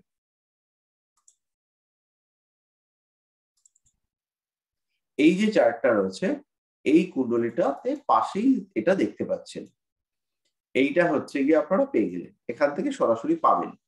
যদি এইরকম না হয়, এটা যে ডেটে চার্ট বানাচ্ছেন, আজকের ডেটে কুণ্ডলী বানাবেন, আজকের ডেটেই এটা চলে আসবে। যদি এরকম না হয়, হতেই পারে এরকম আসে না, সেই ক্ষেত্রে ওই জন্ম কুণ্ডলীতে ডেট অফ বার্থের বদলে আজকের ডেটটা দেবেন, এই মুহূর্তের টাইমটা দেবেন, দিয়ে হরোস্কোপটা বার করে নেবেন। Okay. আচ্ছা, সেক্ষেত্রে গ্রহের অবস্থান তো দুইটাতে দুই রকম আসবে, কারণ এখানে দেখছি গোচরে একভাবে আছে আর বার্থ চার্টে আরেক ভাবে আছে, তো কোনটাকে গুরুত্ব দিব? বার্থ চার্টকে গুরুত্ব দিতে হবে। না, এখানে দেখাচ্ছে যে কেতু আছে সপ্তমে, না কিন্তু গোচরে দেখাচ্ছে শনি, সপ্তমে শুক্র আছে, তাই তো? হ্যাঁ, না, শুক্র হচ্ছে গিয়ে গোচরে ষষ্ঠে আছে, এখানে হচ্ছে গিয়ে ভিনাস আর এখানে হচ্ছে স্যাট। আচ্ছা, এইবার হচ্ছে গিয়ে বিচারটা কিভাবে হবে? ধরে নেওয়া যাক যে এই যে সপ্তমে কেতু আছে, আরো একটা বিষয় রয়েছে, কার বিচার করছি সেটা ইম্পর্টেন্ট। এই মহিলা বা এই পুরুষ, এর বয়স হচ্ছে 1980, তাহলে 7th হাউসটা হচ্ছে এই সময় এর বিয়ে করেছে বা বিয়ে ওরিয়েন্টেড কোয়ারি এর থাকতে পারে। তাহলে এই যে 7th হাউসে কেতু কমপ্লিকেশন ইন্ডিকেট করছে, স্যাটার্নের উপস্থিতিতে এই কমপ্লিকেশন রিলেটেড পেইন আসতে পারে। ম্যারিড লাইফ হলে পরে স্যাটার্ন ইন্ডিকেট করে সেপারেশন, স্যাটার্ন ইন্ডিকেট করে স্যাক্রিফাইস। তাহলে এই যে 7th হাউস, এইখানে এরকম ঘটনা ঘটতে পারে যে ম্যারিড লাইফে প্রচুর কমপ্লিকেশন আছে এবং সেই কমপ্লিকেশনের জন্য ওয়াইফ বা হাজবেন্ড তিনি সেপারেট হচ্ছেন। আবার ইন্ডিকেট করতে পারে, কেতু ইন্ডিকেট করে সাবকনশিয়াস মাইন্ড, স্পিরিচুয়ালিজম। তাহলে এখানে স্পিরিচুয়াল ডেভেলপমেন্ট হচ্ছে কার? হচ্ছে হাজবেন্ড বা ওয়াইফের, স্পাউসের, কেতুর জন্য। যেই মাত্র এই কেতু ট্রানজিট স্যাটার্নকে পেল, পাওয়ার সঙ্গে সঙ্গে কি হলো, সেই শনির প্রভাবে তার মধ্যে গৃহ ত্যাগ করবার, সংসার পরিত্যাগ করবার মানসিকতা চলে এলো। তার কুণ্ডলিনী জাগ্রত হয়েছিল, সে সদ্গুরু পেয়ে গেল, এইবার সে বাড়ির থেকে বেরিয়ে পড়লো। তাহলে এই টাইপের ইভেন্ট হতে পারে, বুঝতে পারলেন? আপনাদেরকে একত্র করে রেজাল্ট বলতে হবে। এইবার এই শনিটা কতটা অ্যাক্টিভ, কতটা এই মানুষটাকে সাপোর্ট দিতে পারবে বা ডিস্টার্ব করতে পারবে, সোজা চলে আসতে হবে দশায়। তাহলে শনি হচ্ছে কি এখানে বিরাট অ্যাক্টিভ, কারণ এই মুহূর্তে শনির দশা, শনির অন্তর্দশা চলছে। তাহলে এখানে শনিকে গুরুত্ব দিতে হবে। বুঝতে পারলাম? আস্তে আস্তে ঠিক হবে। নতুন একটা চার্ট দেখলেই দেখবেন যে এখনটা তো বুঝিয়ে দিলাম, আর একটা কুণ্ডলী হাতে পেলেই দেখবেন এটা কি হবে, আর মিলবে। ঠিক আছে, সমস্যা নেই, এটাই আমাদের স্বাভাবিক। আমরা আস্তে আস্তে যত কুণ্ডলী ঘাটাঘাটি করব, প্রেডিকশন করব, কনফিডেন্স লেভেল বাড়বে।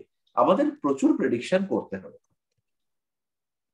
আর যমজ সন্তান বিচারের ক্ষেত্রে আমরা D60 চার্ট থেকে লগ্ন ক্যালকুলেশন করব, এটা একটা প্রসেস আছে। এছাড়াও আমরা যে দ্রেক্কান কুণ্ডলী, সেই দ্রেক্কান কুণ্ডলীর তৃতীয় ভাবকে লগ্ন ধরে আমরা দ্বিতীয়টার বিচার করতে পারি। এটা আপনারা যারা নতুন এসেছেন তারা একদমই বুঝবেন না, কিন্তু অদ্রিজা ও হচ্ছে গিয়ে অনেকদিন প্র্যাকটিস করে, ওর আর কি এটা বুঝতে সুবিধা হবে। দ্রেক্কান কুণ্ডলীর তৃতীয় ভাবকে লগ্ন ধরে বা ষষ্ঠী অংশ কুণ্ডলীতে বার্থ প্লেস বা বার্থ টাইম প্লেস করলে পরে লগ্নটা সেপারেট হয়ে যাবে। ওই ষষ্ঠী অংশ কুণ্ডলীর লগ্নকে লগ্ন ধরে ষষ্ঠাংশ তুল্য লগ্ন চার্ট প্রস্তুত করে আমরা বিচারটা করব।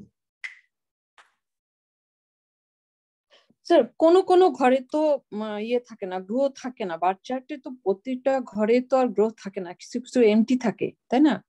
তো এমটি গুলিকে আমরা কিভাবে মানে ওদের তো অধিপতি আছে, ওদের তো লর্ড আছে, সেই লর্ডকে দেখে বিচার করব। লর্ড আসল হচ্ছে লর্ড, কে মালিক, অধিপতিকে, তার কন্ডিশন বিচার করতে হবে। যারা দেখছে, যারা নাড়া দিচ্ছে, যারা ডিস্টার্ব করছে, যারা ইনফ্লুয়েন্স করছে, তারা পরে, কিন্তু আগে হচ্ছে কে লর্ড, তার উপরে বেস করে বিচার করব। আচ্ছা, তার মানে লর্ডের প্রভাবটা বেশি থাকবে, আর যে গ্রহ থাকবে তার সাথে লর্ডের কি সম্পর্ক সেটাই মানে অ্যাপ্লাই হবে তার লাইফে একদম। আচ্ছা,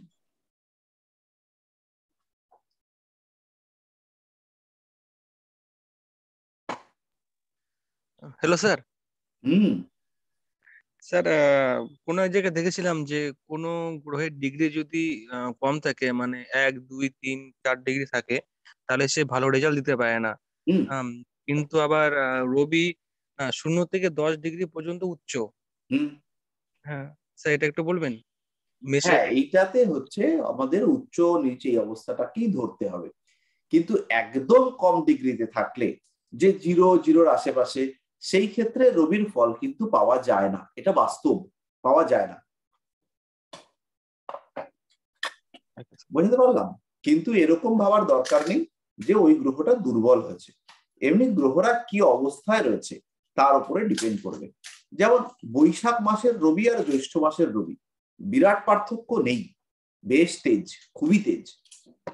তাহলে বৈশাখ মাসের 30 তারিখ আর জ্যৈষ্ঠ মাসের 2 তারিখ রবির কি তেজের কোনো পার্থক্য থাকবে? না স্যার, থাকবে না। তাহলে এইখানে আমরা কিন্তু রবিকে দুর্বল ধরতে পারি না, আমাদেরকে ওকে সবল ধরতে হবে।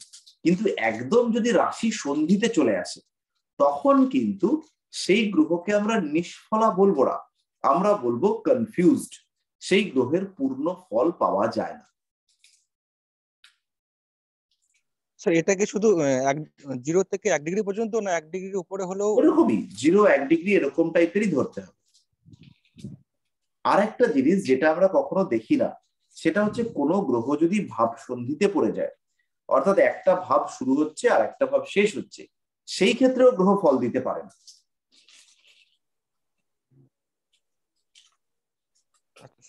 যাই হোক, এবার আমাদের হচ্ছে গিয়ে যেটা পড়া করতে হবে সেটা আমরা একটুখানি করে নিই। তো আমাদের এর পরের দিনকে আমাদের যে ক্লাস হবে এইরকম ক্লাস, পরের সোমবার থেকে তো আমাদের রেগুলার ক্লাস হবে, বড়দের সঙ্গে ক্লাস। এইরকম ক্লাস যখন হবে, নেক্সট মান্থে হবে আবার 2টো, তখন কিন্তু আমরা নক্ষত্রগুলো 27টা মুখস্থ করব, গ্রহদের শত্রু মিত্র এই ব্যাপারটা বুঝবো, গ্রহদের উচ্চ নিচ এই ব্যাপারটা বুঝবো, গ্রহদের ক্ষমতা বলবত্তা কিভাবে পরিবর্তিত হয়, কোন তত্ত্বে গ্রহরা কিভাবে বলবান হয়, এই সমস্ত বিষয়গুলো আস্তে আস্তে বুঝবো। লম্বা সময়ের সাবজেক্ট, একটু সময় লাগে শিখতে, প্র্যাকটিস করবার জন্য তাড়াতাড়ি প্র্যাকটিস করা যায়, কিন্তু সাবজেক্টের গভীরতা আছে, প্রচুর শেখার জিনিস আছে, প্রচুর বিষয় আছে। আমরা অল্প শিখে প্র্যাকটিস করতে পারি, তাতে সমস্যা নেই, কিন্তু শিখতে চাইলে লম্বা সময় ধরে গল্প করতে হবে। তো স্যার, হ্যাঁ, স্টেজ বাই স্টেজ কিভাবে এগোলে ভালো সাকসেসে পৌঁছানো যেতে পারে, মানে অ্যাস্ট্রোলজিতে, মানে পড়াশোনাটা বা এগুলো কিভাবে চালানো উচিত? পড়াশুনো এইভাবে আমরা করবো যেভাবে যেভাবে ক্লাস হচ্ছে, তারপরে মোটামুটি একটা সার্টিন টাইম পরে, এটা তো সেলফ প্রফেশন, তখন আমাদেরকে আস্তে আস্তে একটু অ্যাডের দিকে যেতে হবে।